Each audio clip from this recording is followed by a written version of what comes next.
7 tips dari aku bagaimana cara mendatangkan pelanggan cepat ke toko kita. Oke.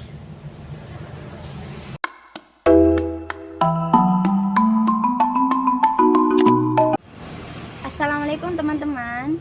Bertemu lagi di channelnya Yunsi.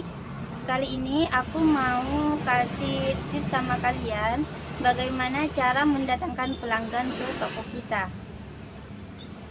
Pastinya kita sebagai pengusaha atau yang punya usaha gitu ya, baik usaha pakaian, usaha kelontongan, usaha sayur gitu ya, atau jualan nasi gitu ya, atau jualan aksesoris, pastinya kita membutuhkan seorang pelanggan yang akan berkunjung kepada toko kita membeli barang yang kita sediakan di toko.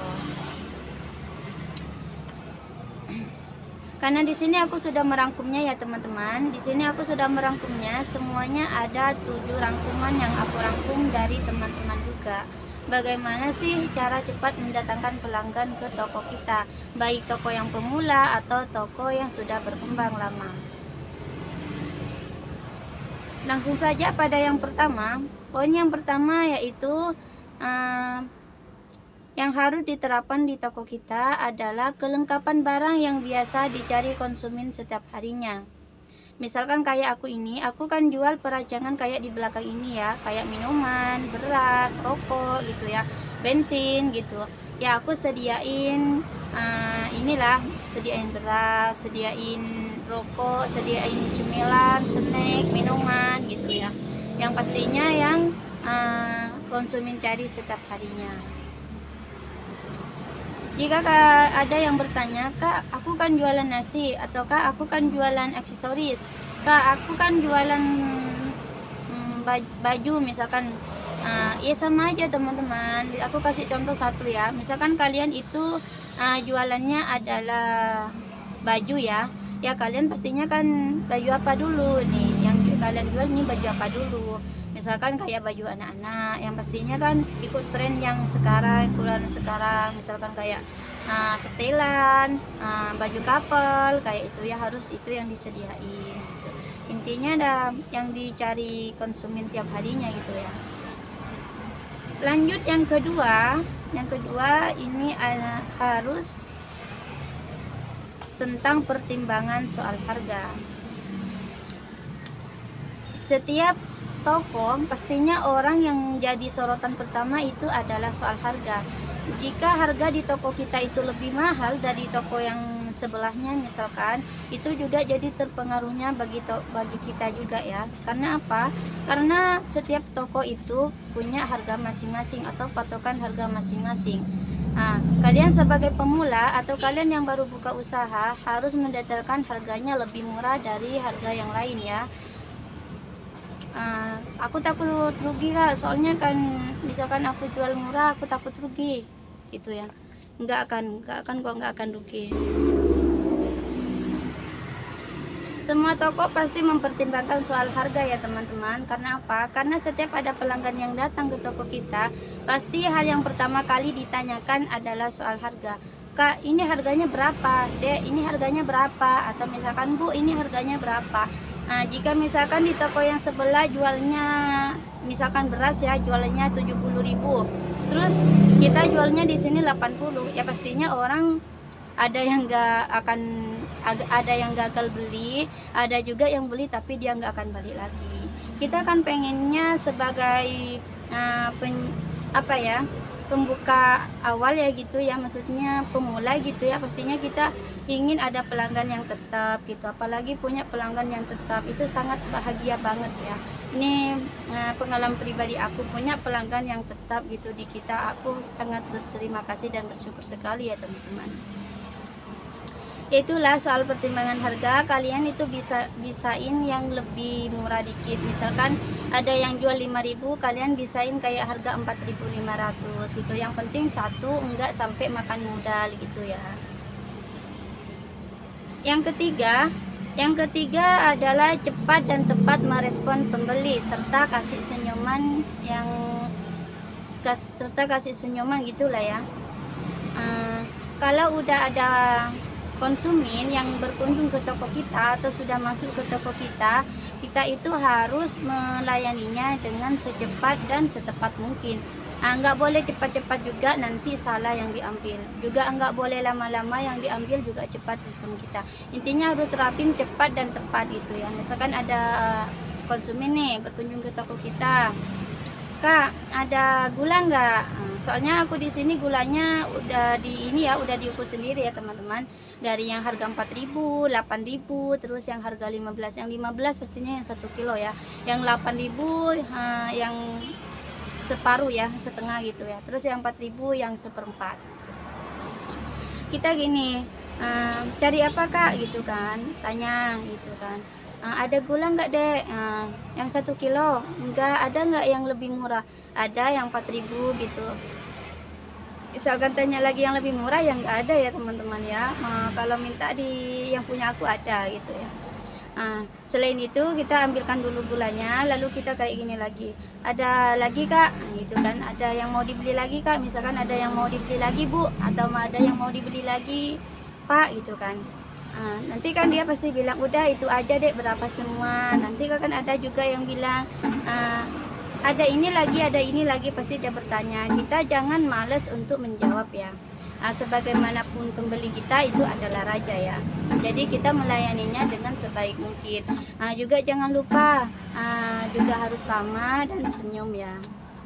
Meskipun kita punya masalah apa kayak masalah keluarga atau masalah sama teman, masalah di sekolah, kita jangan dilampiaskan kepada pelanggan kita ya. Kita simpan aja, nanti kalau pelanggannya udah gak ada baru kita sedih lagi, kayak nangis lagi gitu ya, meratapi nasib. Jangan lah ya, jangan lama-lama juga ya.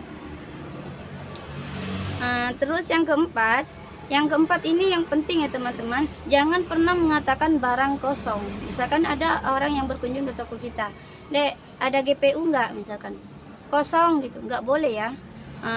Juga kita itu harus nyetoin juga barang-barang yang biasa dicari konsumen. Misalkan barangnya nggak terlalu berlaku nih ya, kita ambil 2 pieces ada aja, atau ambil 1 aja, yang penting nggak kosong, nggak sampai kosong. Kenapa teman-teman? Karena kalau jualan di perantauan atau jualan di kota orang itu sangat berbeda sekali dengan kita jualan di kampung ya.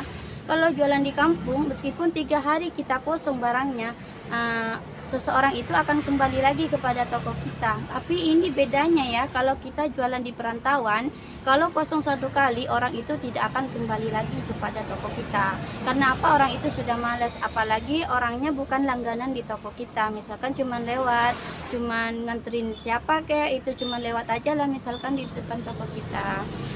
Makanya kalau bisa ya teman-teman, kalau bisa jangan sampai kamu mengatakan barang kosong gitu ya. Itu juga jadi penarikan pelanggan kita untuk datang ke toko lagi. Usahain ya teman-teman ya. Terus yang kelima ini adalah penataan dan kebersihan toko. Jadi kalau toko kita bersih dan penataannya itu rapi, misalnya kayak aku nih di belakang, tape itu sama tape, terus ada larutannya gitu ya, sama larutan di atas, terus pokari gitu. Kalau bisa yang kalian lebih rapi lagi ya, soalnya ini yang kalau yang aku kayaknya kurang rapi ya. Yang kalian ya bisakan itu melebihi dari yang tataannya aku ya, lebih tata rapiin lagi gitu ya. Gimana ada caranya gitu, sesuai dengan bisanya kalian. Misalkan di model gimana, kayak di model segitiga, kayak segi lancip, kayak gimana lah, tergantung kalian. Yang penting rapi ya, dan penataannya itu harus sesuai. Misalkan larutan ya sama larutan, misalkan susu ya sama susu, terus yang kaleng sama yang kaleng, yang UC sama yang UC, jangan dicampur. Misalkan ada Coca-Cola, ada teh, ada ini, yang penting ada di rak. Jangan, kalau bisa ditata dengan rapi ya teman-teman, karena itu juga menjadi sorotan satu ya, sorotan yang pertama untuk menarik pelanggan datang ke toko kita. Terus ini yang keenam adalah ucapan terima kasih. Jika sudah semuanya udah selesai, kita udah transaksi uang, misalkan ada kembaliannya, kita udah kasih kembalian. Terus yang ditanya lagi, ada lagi kak yang mau dibeli? Udah deh, nggak ada, ini aja, udah cukup. Berapa semuanya? Misalkan kita bilang 100.000 semuanya. Misalkan dia kasih 100.000 yang nggak ada kembaliannya, ya kita bilang terima kasih ya pak, jangan cuma sekali mampir ke sini, lain waktu juga ke sini ya, siapa tahu ada barang yang dibutuhkan lagi gitu ya. Nggak apa-apa kok bilang kayak gitu, bukan karena cerewet, karena kita memang mempromosikan barang kita sendiri. Itu juga adalah hal yang pertama, seseorang yang ingin menjadi apa ya, menjadi toko yang berkembang gitu. Aku juga gitu, pengalaman aku pribadi, setiap selesai orang belanja aku pasti bilangnya jangan cuma sekali-sekali ya kak belanja ke sini, balik lagi, siapa tahu ada barang yang dibutuhkan lagi di toko aku gitu. Iya deh, nanti aku mampir ke sini lagi gitu. Terus yang ketujuh ini pribadi ya teman-teman, cuman aku mau bocorin sedikit sama kalian, yaitu penerapan doaku ya. Intinya amalan doa lah, kalau misalkan sudah sepi gitu ya, misalkan sudah nggak ada orang yang berbelanja, udah selesai gitu ya, pastinya kan ada jedahnya juga ya, kita nggak selamanya ngelayanin pembeli. Aku sendiri juga ada peraihnya gitulah, misalkan setengah menitan lah atau setengah jam sampai nggak ada orang datang ke toko aku ya, aku kan jedah dulu. Jedahnya ini aku isi dengan amalan-amalan gitulah, misalkan kayak sholawat naria bagi yang muslim ya, yang bagi kalian yang beda agama ya pasti punya penerapan amalan sendiri, itu diamalin juga ya teman-teman. Siapa tahu itu adalah doa dan usaha kalian. Kalian kan sendiri tahu usaha dan doa itu sangat berpotensi dua-duanya ya. Kita berusaha tanpa berdoa hasilnya nihil, kita berdoa terus tanpa berusaha juga hasilnya nihil. Jadi itu yang kedua, doa sama berusaha itu yang harus menjadi terapan kalian menjadi pengusaha ya. Cukup sampai di sini dulu video dari aku. Semoga kita sama-sama menjadi orang yang sukses, menjadi orang yang bisa mencapai semua impian kita, menjadi apa yang kita impikan. Salam sukses dari aku untuk kalian semua yang sudah menonton dan ikut membuka video aku. Dan jangan lupa juga ya teman-teman, bantu aku untuk subscribe, like, dan komen ya, dan tinggalkan komentar-komentar yang positif di bawah. Oke teman-teman, sekian dari aku, terima kasih ya, bye bye.